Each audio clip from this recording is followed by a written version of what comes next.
What if I told you that the most powerful part of your photo is the part that you didn't fill in your frame, the empty space? It isn't just aesthetic, it's also emotional. It creates a focus, tension, even a level of peace. In this video, I'll show you how to make your images more powerful using negative space and to create images that can breathe and create more impact in what you want to say.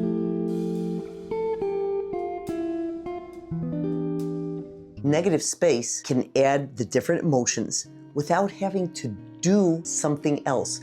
Often, the story is not in what is in your shot, but what's not there. It's about seeing beyond the obvious, using non-technical principles in order to create something meaningful and emotional and that will resonate with others. I used to often think I had to fill my frame with meaningful things, but a little more crowded and put in more objects or people in the space of the frame. But I began changing that attitude, realizing that the negative space, it's not empty of meaning. It's powerful as a compositional tool. It acts as a visual pause, it draws the eye, and it amplifies the message of your main subject. So what we'll call the positive message using negative space. What you'll walk away with today is to discover how the negative space emphasizes your subject, creates mood, and simplifies our visual stories, making them far more deep and far-reaching.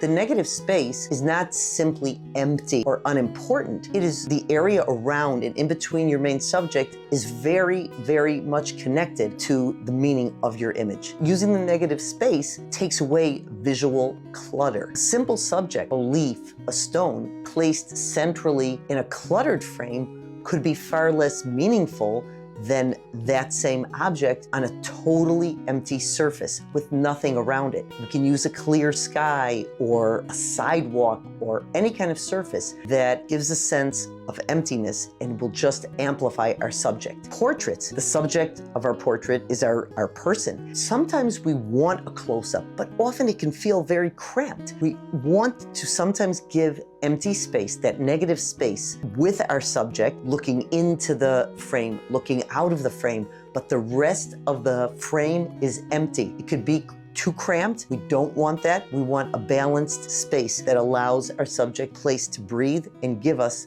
the meaning that we want to evoke. Not only does the negative space add simplicity, it can add elegance. It can help us make our subject pop. A solitary figure in a vast scene, a small figure in a very large setting of a field, a beach, a lone tree on an expansive land. All of these scenarios could feel extremely empty, which they are, but they're not empty of meaning. They could be far more meaningful than a crowded subject. We also can sometimes have a close-up of a hand holding a flower or some subject with an out-of-focus background. A plain background with our contrasting subject is also a form of using negative space. Just that little detail is what sticks out. Architecturally, we can also use negative space.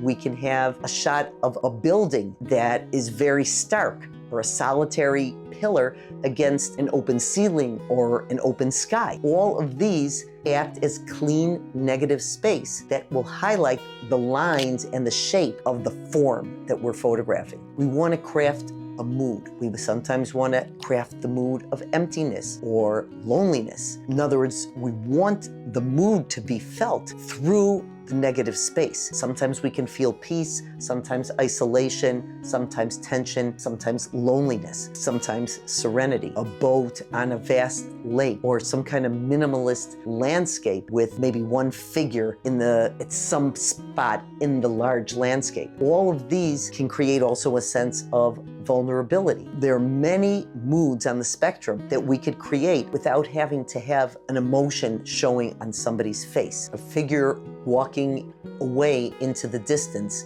into a desolate landscape, a desert, an empty field, or a single object on a cold, empty floor. These are also ways to evoke the feelings of loneliness, contemplation, or overwhelm. It's a very, very powerful tool. The sense of drama or tension that we can evoke with the negative space. We can use a dark negative space, a brightly lit subject with sort of popping or emerging against a very deep and dark space. This is another nuance of the tool of negative space that I think everybody can use at one time or another. We can always use these on differing scales. It doesn't only have to be something very small on a very vast expanse. Of course, it's a stronger way of saying certain things, but different perspectives and different proportions can still evoke different moods and different emotions that we want to express to our viewer, or that we want to express from ourselves. So how can we find these spaces? How can we think about them? How can we compose them? I want to empower you to see how you can go out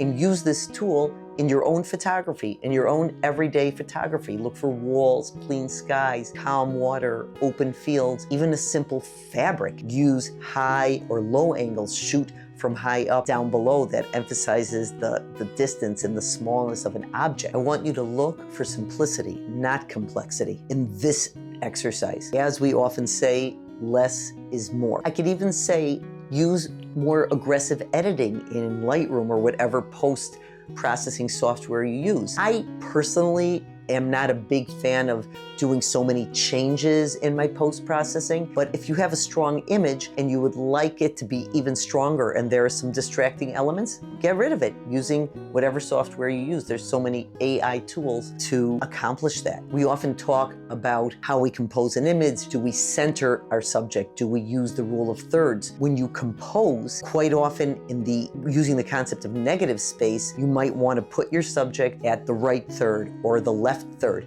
and not directly in the center. It will help emphasize and accentuate the use of your negative space. It creates a more dynamic composition, and the negative space is more effective when it's in 2/3 of the frame as opposed to on either side. When we talk about light, which we've talked about before, having an overcast day with shade can also help create clean negative space by avoiding the distracting shadows that the sun brings and not having harsh light. Obviously, harsh light is useful for other subjects, which we've talked about. The overcast light is not the only tool. Fog is an amazing tool to use for negative space type images. As you can see, water is one of my favorite subjects, and it's wonderful for many types of images, not just negative space, but for sure for negative space. And fog, because it's blocking out in one evenly lit way a great deal of your scene, it brings mystery along with your subject. So try to be mindful and look for this compositional element of negative space to create some interesting images that you might not have done. Train your eye to appreciate the power of what isn't there. I have a challenge for you this week. Try to find and capture a photo where the negative space is the true hero of the composition and your subject. Make your subject stand out by giving it room to breathe. So share your images, hashtag negative space, tag me on Instagram, Rebecca Co Photo, and try to use that tool and practice it so that when you want to evoke a certain mood, you can really use this. Of course, we'll talk about other compositional tools, but let's see how this can influence your images, the meanings and moods you would like your viewer to feel, and let me know what you're drawn to as far as the tools of negative space, water, fog, sky. I would love to hear about it, and please join our community. I have been getting so many nice replies and questions that it's a tremendously great and fulfilling feeling. So let's aim for more impactful images using all the tools, but today's tool especially of negative space. So please subscribe if you enjoy this and would like to join our community and have a great time shooting some meaningful images.